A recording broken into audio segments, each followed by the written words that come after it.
We love good video games. We love co-op video games. We love playing good co-op video games. But sometimes you need to venture out and play some bad co-op games too. Why? Well, so you can make a video like this, apparently. Top 10 worst co-op games that we've played. What makes a bad co-op game? We would like to think that there are two ways a co-op game can be really bad. First, we have bad games that just happen to also be co-op. Those ones are obviously just bad from the start. Then we have good games with bad co-op. These are games that are great single-player experiences but simply don't add anything when playing with a partner.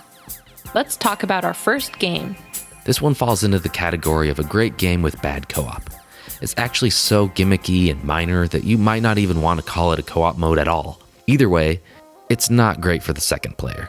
So let's talk about it. This is only available in the original GameCube version of the game and will require a Game Boy Advance and GBA to GameCube link cable. Once you get to the third chapter of the game, Windfall Island, you will find Tingle in a jail cell. After you let him out, he will award you with the Tingle Tuner.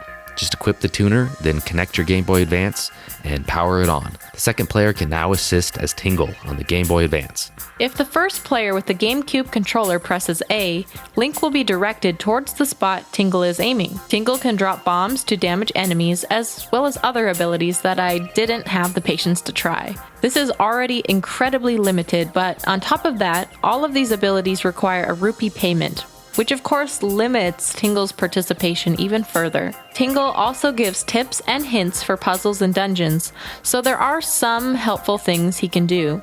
Definitely don't go out of your way to acquire all the necessary equipment just for this game.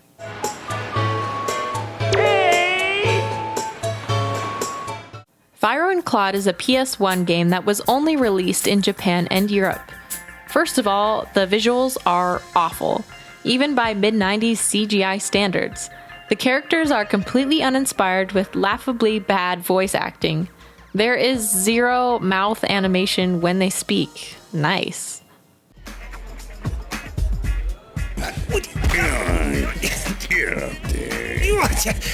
I'll just hang here, okay? The game is sort of a top-down run and gun, minus the running. You kind of just awkwardly move around and get shot a lot. At least that's how we played it. It feels just as clunky as it looks. We had way too much trouble trying to get up this ladder. Hey, you're a boss, right? I got a nose for these things. Shut up, you're coming with me. What? I'm deputized? Gee, does that mean I'm a detective? Sure, if you can find time on top of being a disgrace to your species. Remember the classic Capcom arcade beat-em-up, Cadillacs and Dinosaurs? This isn't that. Cadillacs and Dinosaurs on Sega CD is a rail shooter where one player drives and the other shoots. You mostly want to avoid rocks and dinosaurs. It seems simple enough, however, it's nearly impossible to decipher what's even going on. All of the backgrounds are full motion video, and the Sega CD was just not great with that. The result is a low-resolution, fuzzy mess that is sure to make your eyes bleed. Here's a fun fact. Did you know that before he was spending billions of dollars buying that bird website instead of solving world hunger, Elon Musk was one of the programmers for this game? Yes, that Elon Musk. He worked for Rocket Science Games in the 90s and was credited in other classic games such as Lodestar, The Legend of Thule Bodine, and Rocket Jockey. Elon Musk is truly a hashtag gamer.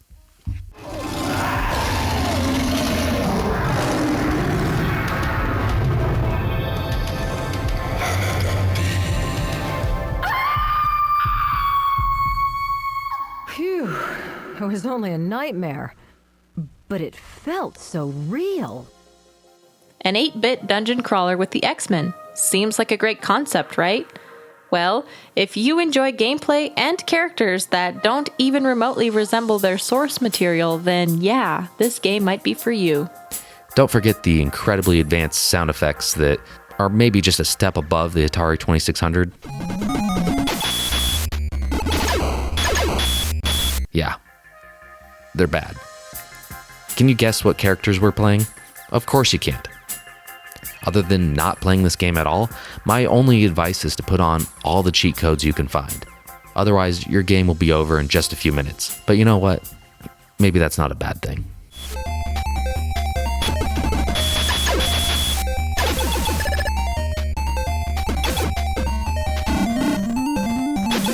This one is just truly painful to admit. Sonic the Hedgehog 2 was the first game I ever owned, and it's still one of my all-time favorites. However, it just isn't a good co-op game. If you don't know, the second player controls Tails.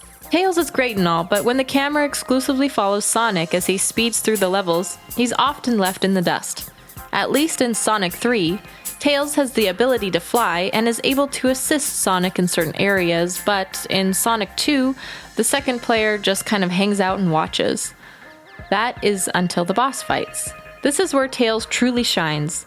Since he can't die, it becomes the perfect time to switch roles and allow Tails to do all the damage, so Sonic can focus on avoiding attacks. Personally, I don't mind being Tails. You need to have some patience for sure, but sometimes it's just kinda nice to not have to worry about anything and just let Sonic do his thing.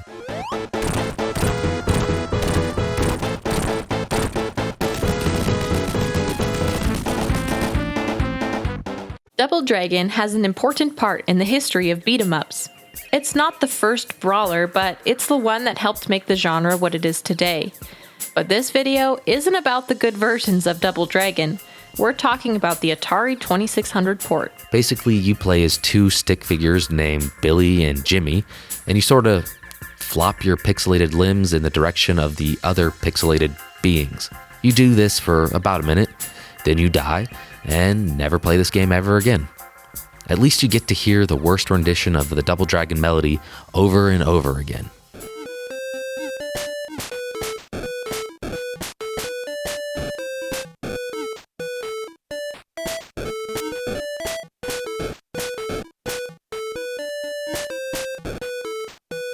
Nightmare Circus was only released in Brazil on the Mega Drive, then on the Sega Channel for a limited time. This is a 2D platformer with some beat-em-up elements. I honestly have no idea what the objective of this game even is. We tried multiple levels and would just get stuck or die immediately. This really just feels like a prototype or something. Unless we're missing something, the game just appears to be broken.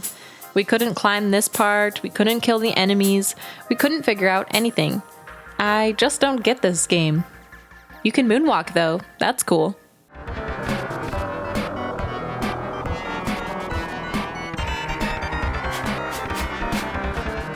You can't have a bad games list without at least mentioning an FMV game. Who Shot Johnny Rock absolutely checks all the boxes we were looking for. First, you get these great scenes that display a wide variety of acting techniques. Yeah, well, I ain't looking for you. I'll store you in my cheeks till winter. Take care of him, boys.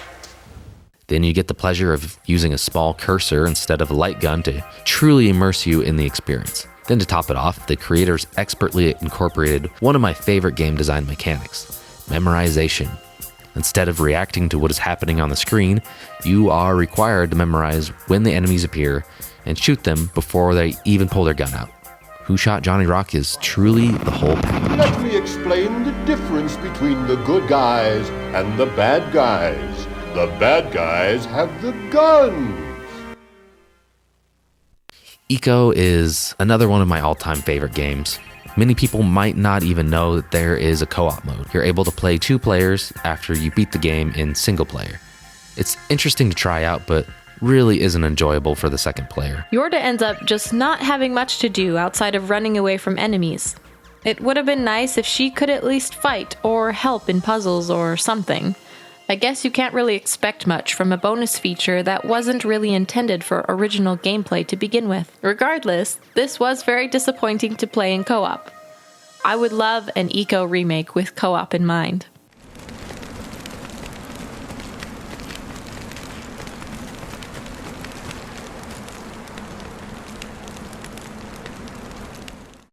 Dishonorable mention. Before we talk about the worst co-op game we've ever played, Our friends from the Co-op Company have a terrible co-op game they would like to warn you about. Whoa, you're not our usual audience, but maybe you should be. While a lot of the games on this list may have struggled for fully realized co-op because of limitations of their time, Balan Wonderworld has no excuse.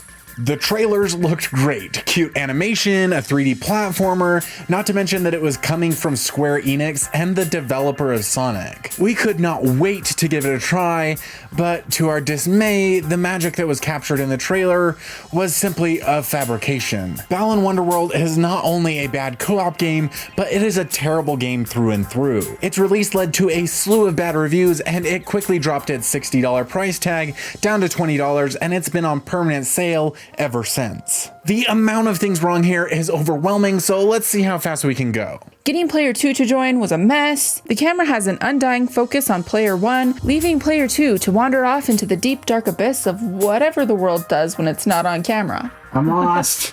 Where'd you go? You're gone. I'm lost. Again.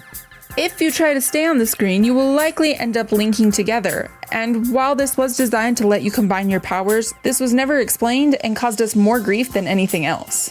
Ah, get away from me! We just jumped in a hole!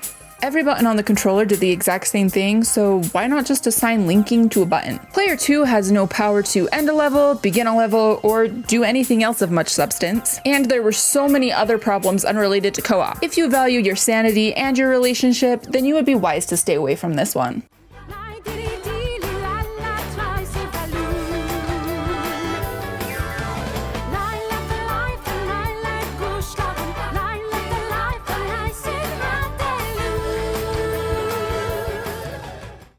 Pit Fighter is another game that fell victim to the digitized actor problem. Mortal Kombat popularized the concept of using photos of real actors and turning them into playable characters in games. There were a number of games in the early 90s that tried to attempt this. I believe they all failed to make anything worthwhile. Arguably, even Mortal Kombat didn't fully pull it off. What ends up happening is you just get really stiff gameplay with limited frames of animation. It's never as good as you want it to be. Anyway, Pit Fighter on Super Nintendo might be the worst offender. We tried to think of some things to write about this game, but honestly, words don't do it justice. You just have to see it for yourselves.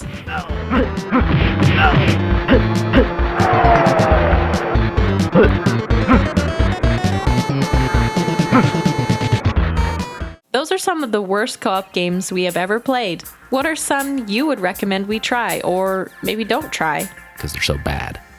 Yeah. Let us know in the comments below. And be sure to check out the video from the Co-op Company. Smash that like button, you little chode. Bebop, stop, pop, sweat, shotgun, rock, bar, up, flop, chop, slop. Co-op.